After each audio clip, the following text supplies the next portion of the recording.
Hi friends, welcome to Revved Wanderers and a good morning from the bright city of Chennai. We are now starting our day one of our Ladakh trip. This is such an awaited day and it feels like I've been waiting forever for this day to arrive. This is part of the Big One ride organized by Arun and Umling. Be sure to check out his channel too. I'll leave a link in the description. So there's three ways that riders participating in this ride are going to take to reach Ladakh. First one is the road trip, that is, riders are going to be riding their bikes all the way from Chennai and other parts of South India directly to Ladakh. That's the longest and most expensive option to reach Ladakh, but it's also the most badass. I mean, it is every rider's dream to ride all the way to Ladakh. The second option that we are taking is to ship our bikes to a midpoint, in this case, Chandigarh, and then ride from Chandigarh to Ladakh. There are two ways one can go from Chandigarh to Leh. One is by the Kashmir route, that is Chandigarh, Srinagar, Kargil, and Leh.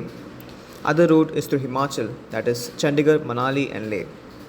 As you can probably tell, Kashmir route is marginally longer, but it is less steep. There's barely any risk of altitude sickness related complications, and not much time is needed for acclimatization. Whereas for Manali, it is recommended to take an entire day of rest in between before starting the climb to Leh.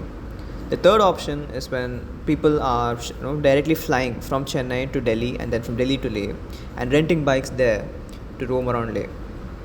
So we have decided to take the Kashmir route. Let's see how it goes.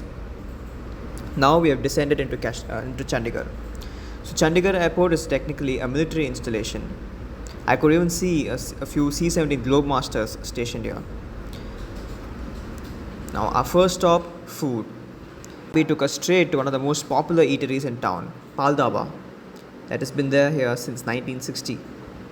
After having a sumptuous lunch, we made our way to the warehouse. We had shipped our bikes through Safe Express 1 week earlier. I am happy to say that there's been no damage to the bike. Looks to be in pristine condition. The cost for shipping the bike comes up to around 5,700 rupees. The packing part is done by a third party, so that depends on the city you're shipping the bike from. In my case, the packing was done by Packers and Movers in Chennai, but it was not really adequate. They had missed out the entire tail section.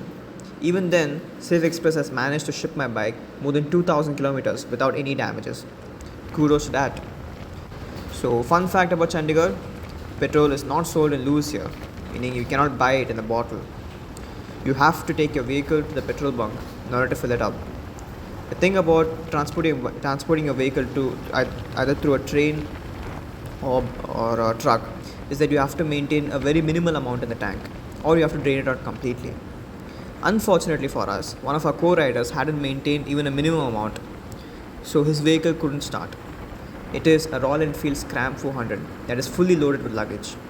So we had a great time pushing and towing the bike to the nearest petrol bunk, which was around 3 kilometers away.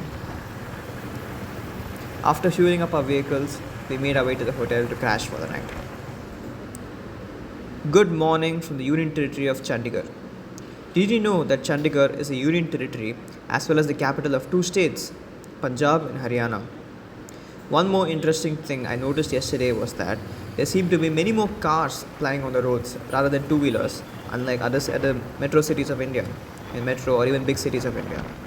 From what I have seen, Chandigarh seems to be a meticulously planned and well thought of city. The roads are quite wide here with tree-lined avenues, and there are even separate lanes for pedestrians and cyclists. There are ample spaces for car parking as well. Maybe this has prompted people to use their cars more often. Also, the speed limit for two-wheelers here is only 45. For cars, it's 50 to 60 kmph. From Chandigarh, we have now entered the state of Punjab. True to its name, Panj meaning five and Ab meaning water, it is a state where 5 rivers or the tributaries of Indus flow through. Right now we have stopped somewhere close to Jalandhar. So one of our co-riders riding a Himalayan has had a puncture. Luckily he has brought spare tubes with him. Unluckily, it seems no mechanic in this town in the middle of nowhere has ever worked on a Himalayan. So it is taking a while to find a proper mechanic to remove the tire and replace the tube in it. It took us close to the evening to find a mechanic to do the job. So we're going to have to halt in the nearest big city, Pathankot,